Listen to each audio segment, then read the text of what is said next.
let's talk about, let's take a few minutes because I know we're going to come into a hard stop here at the end here. So let's talk a little bit about this because that is something that I do understand quite well. Okay. This administrative state, because I ran large numbers of them and I had, my own inspector generals. I had my own legal firms. Basically, DIA's got like a law firm, right? DIA's got a huge inspector general organization. We have we are a giant organization. So the administrative state, when people say there's nothing that can be done about them, well, the people that can do something, or the person that can do something about the administrative state, is called the President of the United States.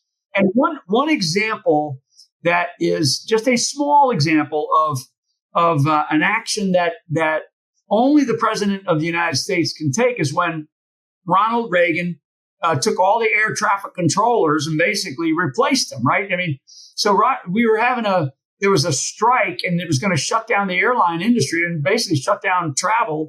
It was a big, big deal. It was during the Reagan administration, and Reagan stepped in as the President of the United States, as only the president can do. And he basically said, okay, you're all done. And what he did was he then went and took resources, and he took government resources. In this case, it was almost a reversal of it all. And he said, we're going to run it.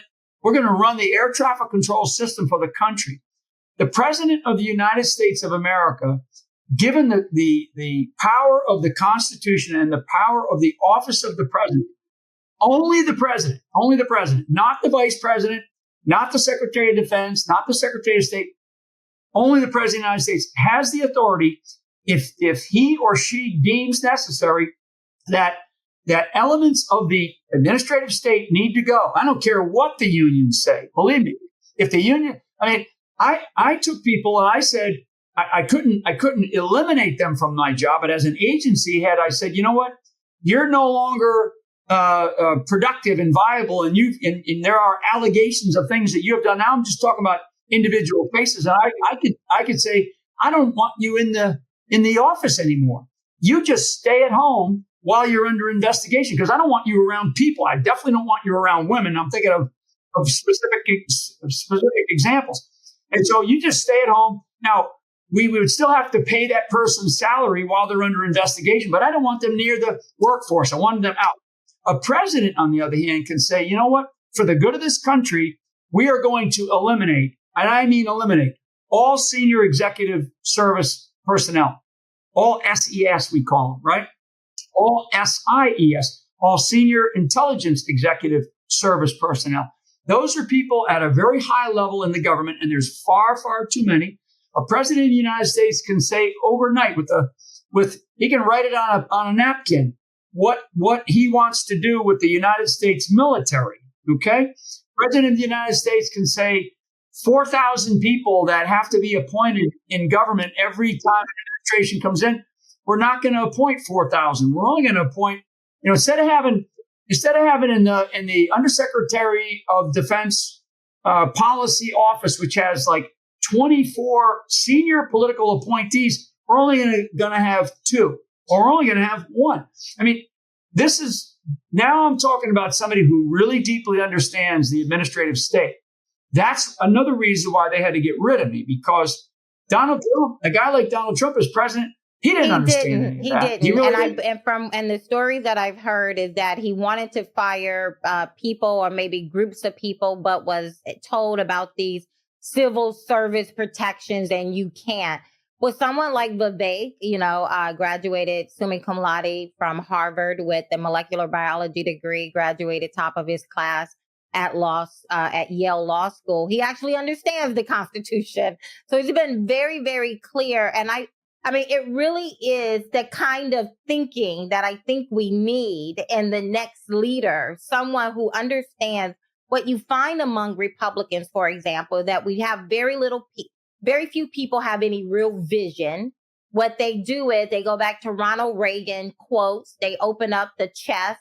They pull a quote out. They spit shine it, and they regurgitate it in front of the people like a war cry, a rally cry. But we're in 21st century times. I think we need people who understand that these set of issues we're dealing with, I don't think we've ever dealt with them as we are. Here's what I would say to you. Here's what I would say to you, because on this issue, I'm all for people who are good people, honest people, authentic people, and high energy, smart, ready to go.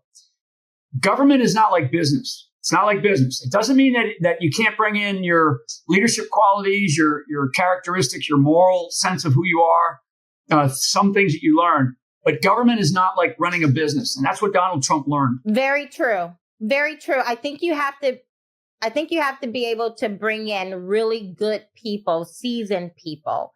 Yeah, you've got to be able to say, a president of the United States has to say to himself or herself, look, I'm going to focus on 3 priorities for the four years that I'm here. But it doesn't mean that you're not juggling other balls. The people that you tell, like if you choose a Secretary of Defense, you choose a Secretary of Commerce, you tell them, look, you have the full weight of my office. You have the full authority to be able to do the things that you need to do. So if they want to go in there and they want to just, cut the organization in half, or like in my case, I would say, people always think immediately that if I was put into that job, what would be the first thing you do? People always go, I bet you're going to shut the FBI down. I said, no. First thing I'd do is I'd shut down the Department of Education. I would tell every single person in that building, thank you for your service. We're going to cut you a 60-day stipend. Go find a job in middle America somewhere, because there's plenty of jobs out here. And again, thank you, because there's a lot of good people. There's a lot of lower level government servants in there that, have children and families. But you give them like we do with the military. You cut them a check and you send them on their way, but you shut that organization down, because that's billions and billions of dollars. General Flynn. It's completely wasted money. This is only the president of the United States and that's can why do this. I think it is so important that we win.